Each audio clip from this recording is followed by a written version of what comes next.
During our liberation war, they supported us.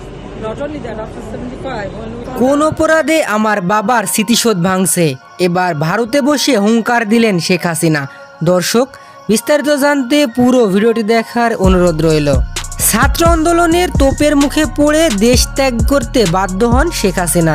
তবে হাসিনা দেশ ত্যাগের পরেই শুরু হয় রণক্ষেত্র। একে একে ভেঙে ফেলা হয় জাতির জনক শেখ মুজিবুর রহমানের সকল স্থাপনা। শুধু ভেঙে ফেলাই নয়, জুতার মালা পরানোর মতো অপমানজনক ঘটনাও দেখতে পাওয়া যায় শেখ মুজিবের স্থাপনার সঙ্গে। আর ভারতে বসে বাবার সঙ্গে এমন অন্যায় মানতে না পেরে এবার লাইভে এসে হুঙ্কার দিলেন শেখ হাসিনা।